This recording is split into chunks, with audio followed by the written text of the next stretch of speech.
us for the Everyone Counts sing-along. The census counts people in homes big and small. You count if you're tiny. You count if you're tall. Because everyone counts in the US of A. Everyone counts in their own special way. The census counts everywhere, count all who live with you. Sisters, uncles, grandmas, and your newborn babies too. 'Cause everyone counts in the US of A. Everyone counts in their own special way. We count all your neighbors and we count all your friends. Until we count you, the counting won't end. 'Cause everyone counts in the US of A. Everyone counts in their own special way. Counting is easy, counting is fun. Everyone counts and you count as one. 'Cause everyone counts in the US of A. Everyone counts in their own special way. 1, 2, 3, 4. Everyone counts in the US of A. Everyone counts in their own special way.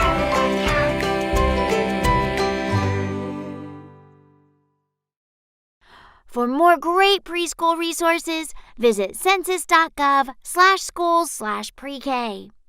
Hello friends, welcome to paintitkids Studio. I'm Miss Kate, and today we are taking a census art break.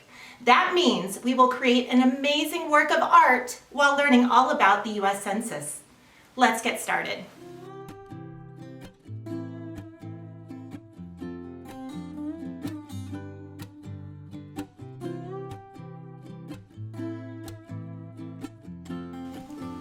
For today's census art break, we are going to draw a self-portrait. Every single kid and grown-up is different, and that is what makes our communities fun and unique. Some people are young, some are old, some speak different languages, some have long hair or short hair.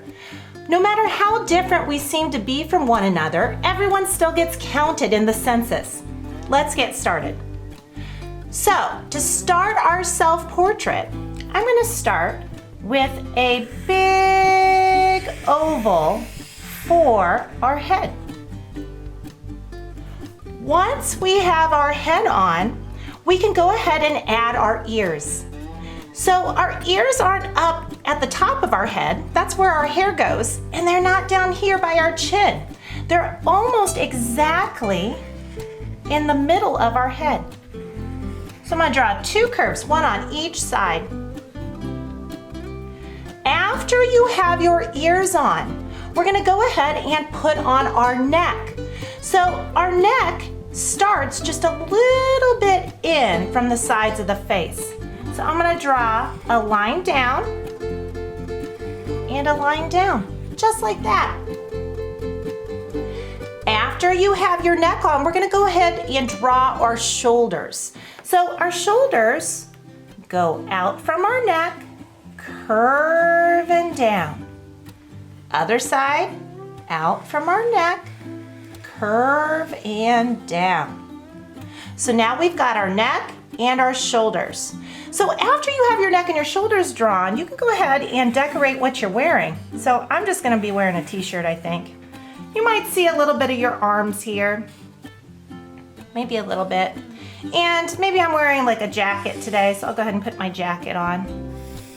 But you guys can decorate this however you want. Maybe you could draw what you're wearing today. Or you could draw, maybe you are wearing a sports jersey. You can put your number on there.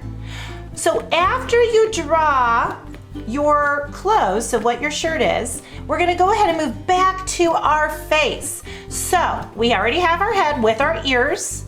And the next thing we're gonna do is put our eyes on.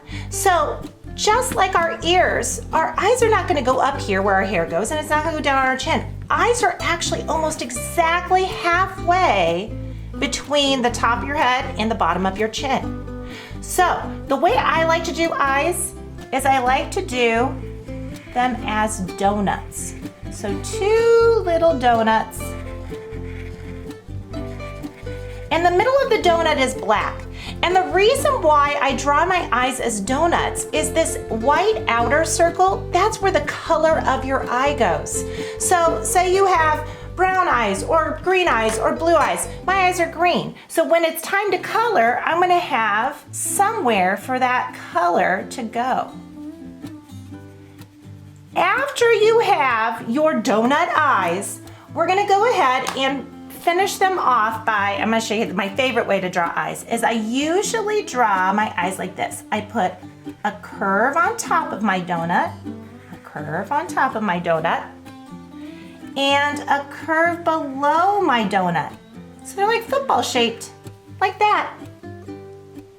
Then you can add some details if you want to. So a lot of times with eyes, I'll add like eyelashes like this, or eyebrows. We all have eyebrows. So you put like 2 curves above your eyes for your eyebrows. After you have your eyes done, we're ready to start talking about our nose. So just like our eyes were in the middle between the top of our head and the bottom of our chin, the bottom of the nose is going to be halfway between where our eyes are in the bottom of our chin. So that would be about, let's see, like right here. So the bottom of my nose, I usually just draw like a curve like that. You guys could do your nose however you want. There's lots of ways to draw noses, but a lot of times I'll do mine like a curve and then maybe like just 2 more curves like that. But there's like so many ways to draw noses. And actually, maybe I'll show you this. I got it right here. So a lot of times I'll just draw like one curve, like it can be a curve down or a curve to the side. You can draw your nose like this, but there's so many ways to draw noses. So you draw your nose how you want. After you have your nose on, we're gonna go ahead and put our mouth on. So the eyes and the ears were halfway between the top of the head and the bottom of the chin. The nose was halfway between the eyes and the chin. And now our mouth is gonna be halfway between the bottom of our nose and the bottom of our chin. So it's gonna go right here. And I'm happy, so I'm smiling. And you could leave your mouth as just a line like this, like a smile. That's really cute. That's fine. You can leave it like this, but if you want to put your lips on, you can do that too. So the way I like to draw lips is the top lip is really thin and it just has 2 little bumps. See, they're just teeny bump. And our bottom lip doesn't have any bumps. It's just a curve like that. And if you want to have teeth showing, you'll do 1 more curve like this, because then this is where your teeth go. Here, like that. After you have your mouth on, we're gonna be ready for our hair. So our hair doesn't start at the top of our head like this. So a lot of my little kids, I do self-portraits even with my 3-year-olds, and sometimes they'll draw their hair up like this, and it's fine. Even if you have big spiky hair, like big curly hair, it's still gonna start down on your head a little bit. So let me show you a couple different kinds of hair, and this will explain what I'm talking about. So here's some different examples of hair. You could have short hair, you could have long hair, you could have straight hair, you could have curly hair, but all of these different kinds of hair come down on the head a little bit. So you see, here's the top of the head, the hair starts down a little bit. Same with this one. So there's the top of the head, the hair comes down on the head just a little bit. So that's what I'm talking about. No matter what kind of hair you have, it's gonna come down on your head a little bit unless you have no hair. All right, so your hair. We're gonna go ahead, my hair is long, so I'm gonna draw my hair long, maybe tuck behind my ears a little bit, like this, maybe tuck behind this ear a little bit, but see how it's like coming down onto my head a little bit. Okay, so I've got my hair, and this is a fun time that if you guys wanna add like something really cool to the top of your head, you can put like a hat on, or maybe you're wearing like a headband or a bow. You guys could add whatever you want to the top of your head if you want to add a little extra detail. I think maybe I'll just wear a headband. I think that's good. I'll have a headband on like this. And then my hair is long. And you can add, if you have long hair, your hair can go like behind your shoulders like this. Like here, it's like kind of like going back behind my back like this. Or if you wanted to, you could have some of your hair like kind of like going over your shoulder a little bit, like this. You could do that too. So I'm gonna draw a little more. Okay, so there we have it. So we've got some hair. So after you get your hair on, I'm gonna put myself somewhere in my community. So I'm gonna draw a background, and because during this lesson, this Census Art Break, we're gonna talk about counting everyone in your community, I want a picture of you in your community. So that could be maybe here, I'm gonna put some grass. Maybe grass, but you could have maybe like roads, if there's like road behind you. You could put your house. So maybe I'll just draw a house. Okay, and here's a door and some windows. And a chimney, maybe something like that. Okay, so there's a house. All right, you could draw, maybe you live in a city where there's like big buildings by your house. Or maybe you live in a big building. So you can just go ahead and draw big buildings. Or another fun thing that I like to draw in these is if there's a favorite place you like to go. Like my kids like to go to the park. So maybe I'll draw like the swings at the park. So here's our swing set that we go to. Here's the swings. So you guys can really draw your community however you want behind your self-portrait. After you are done drawing your community behind your self-portrait, we're going to learn a little bit more about the census. So today is our second census art break. Every 10 years, everyone living in the United States gets counted. That's what the census is.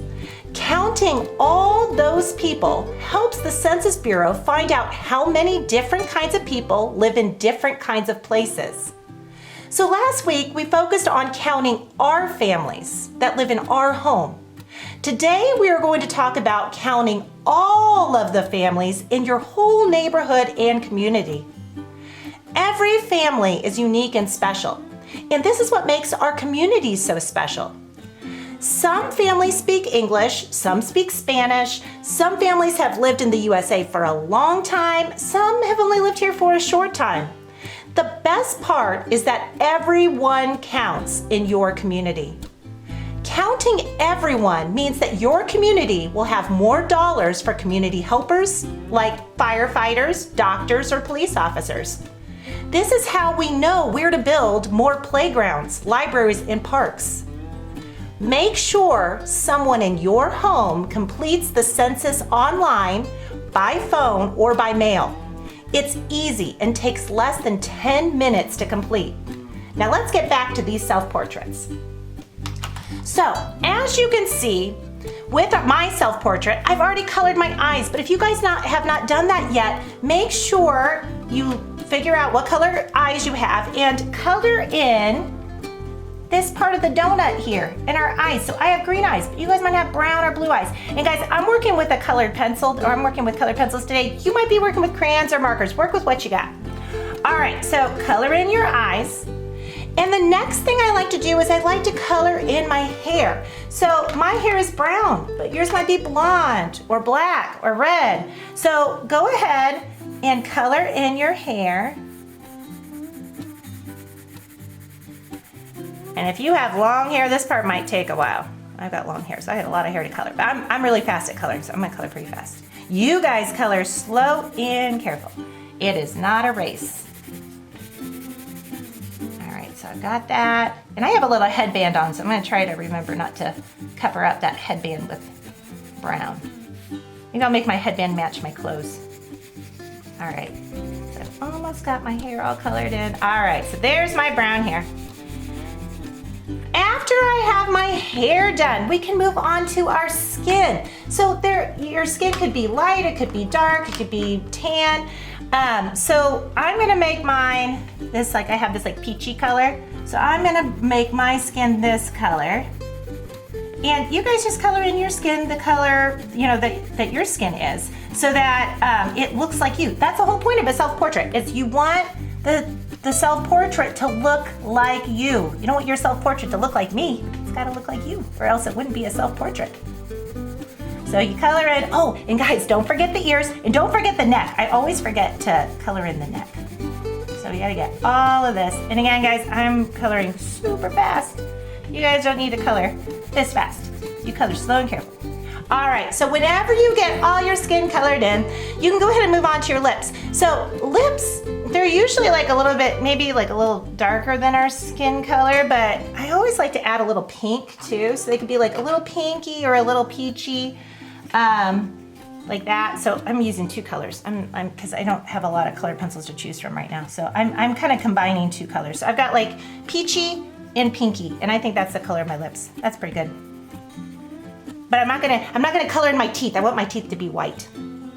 Okay, so after we have our lips colored in, we can move on to our outfit. So what we're wearing. So it could be anything. So I think I'm gonna have, maybe I'll have like, I like pink and purple. So maybe I'll have like a purple headband and maybe it'll match my shirt or something. I'm still trying to figure it out.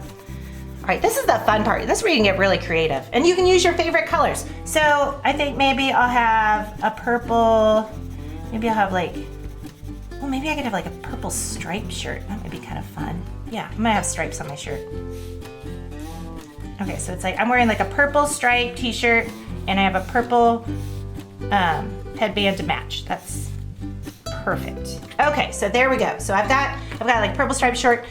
Maybe my cardigan's just white. I'm gonna leave it white for now. All right, so whenever you are done coloring your self-portrait how you want, we gotta color our background too, our community. So we have our community, our favorite part of our community, our neighborhood back behind us. We wanna color that too.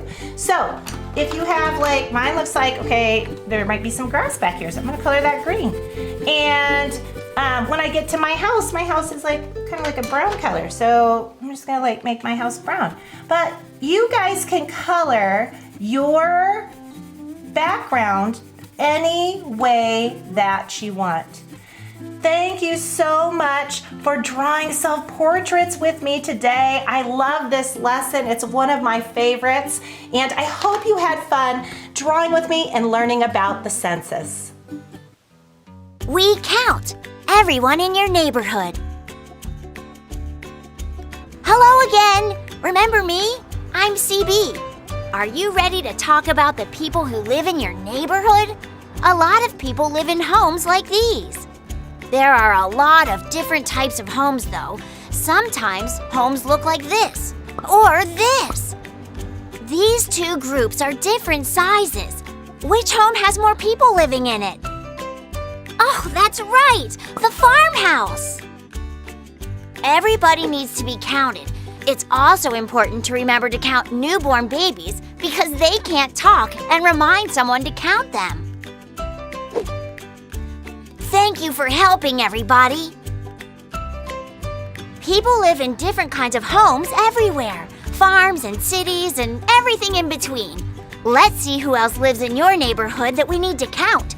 Do you see anyone here? 1, 2, 3, 4. Oh, wow! You are really good helpers! I think next time you'll be ready to help me count everybody in the USA. See you again soon! For more great preschool resources, visit census.gov/schools/pre-K. Hello friends, Miss Kate here. The 2020 census is happening right now.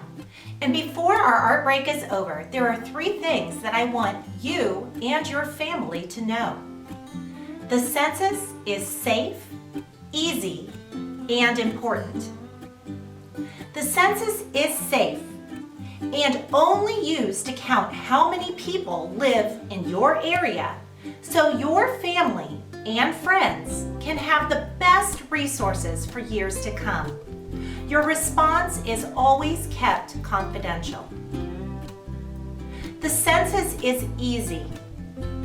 One person can complete the census for everyone living in your house, and it takes 10 minutes or less to complete. The census can be completed online, on the phone, or by mail. The census is in many different languages, so everyone can complete it. Lastly, the census is important.